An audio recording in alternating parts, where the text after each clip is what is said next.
श्री शिवाय नमस्तुभ्यम। महाराज, आप सभी लोग जानते हैं कि शारदीय नवरात्रि में इस पर बहुत बड़ा महासंयोग बना है और इस बार यह नवरात्रि पूरे 10 दिनों की है। तो इस बार शारदीय नवरात्रि की अष्टमी और नवमी तिथि कब रहेगी, हमको अपने व्रत का पारण कब करना है, कन्या पूजन कब करना है और कन्या पूजन कैसे करना है, सारी अद्भुत जानकारी आपको इस वीडियो में मिलेगी।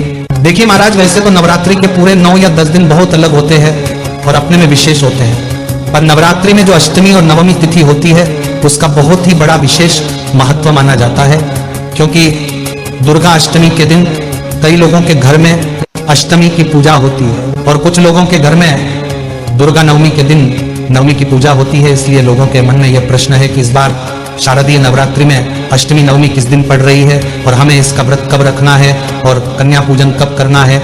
देखिए महाराज, इस बार नवरात्रि में दुर्गा अष्टमी की तिथि 29 सितंबर को शाम 4:31 से शुरू होगी और तिथि का समापन 30 सितंबर को शाम 6:06 पर होगा।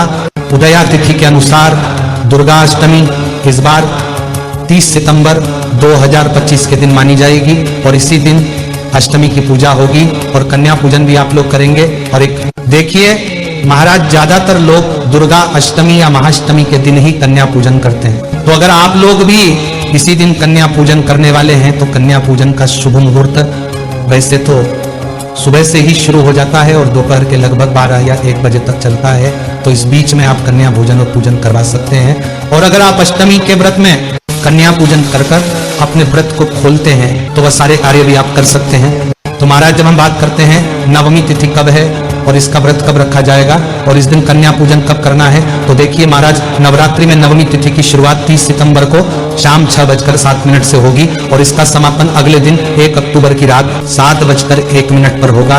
उदया तिथि के अनुसार नवमी तिथि 1 अक्टूबर 2025 के दिन ही मानी जाएगी और इसी दिन आप सुबह से लेकर दोपहर के 12 या 1 बजे के बीच में कन्या भोजन करवा सकते हैं। और महाराज, कन्या भोजन करवाने के लिए आप अष्टमी को या नवमी को जब भी कन्या पूजन करें तो आप इस दिन सुबह जल्दी उठ जाए, स्नान कर ले और भगवानों को स्नान कर दे और पूजन कर ले और कन्याओं को भोजन कराने के लिए तैयारी शुरू कर दें। उसके बाद 9 कन्या और एक छोट लड़के को एक बार बुलावा देकर आए, वापस आकर अपने पूजन की तैयारी में लग जाए और कन्याओं को तोहफे में देने के लिए भी आप कोई वस्तु बाजार से जरूर लेकर आए। जो कन्याओं को पसंद आए, जैसे ही आपकी तैयारी हो जाए, अब ऐसा भाव बनाए कि आपके घर में माता रानी के 9 रूप आने वाले हैं और आप सभी कन्याओं को उनके घर जाकर अपने साथ में लेकर आए, उन्हें अपने घर पर लाकर उनके पैर धुलाएं, उनकी सेवा करें और उनका भोजन करने के लिए बैठा दें।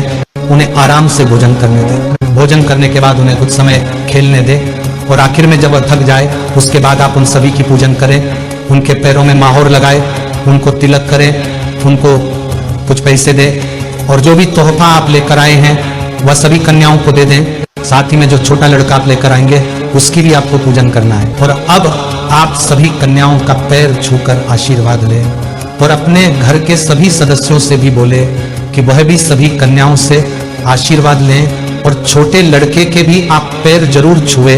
महाराज, अब आप सभी कन्याओं को उनके घर तक छोड़कर आए और आपका कन्या पूजन यहाँ पर पूरा हो जाता है। वैसे कन्या पूजन सुबह के समय ही कर लेना चाहिए, पर लेट हो जाए तो दोपहर को 12 बजे से पहले कर ले तो अच्छा है। और महाराज, इस बार विजयदशमी 2 अक्टूबर 2025 के दिन रहेगी, जिस दिन सभी लोग अपने व्रत का पारण करते हैं, यानी अपने नवरात्रि के 9 दिन के व्रत को खोलते हैं। बाकी कुछ लोग अष्टमी के दिन भी व्रत को खोलते हैं और नवमी के दिन भी खोलते हैं। आपके यहाँ जैसी परंपरा होनी है वह वैसा आप पालन करें। तो महाराज, आपको हमारी ये जानकारी कैसी लगी और आपने क्या अभी तक हमारे चैनल को सब्सक्राइब नहीं किया तो सब्सक्राइब करें और आप हमारी ये वीडियो कहां से देख रहे हैं जरूर बताएं। श्री शिवाय नमस्तुभ्यम महाराज।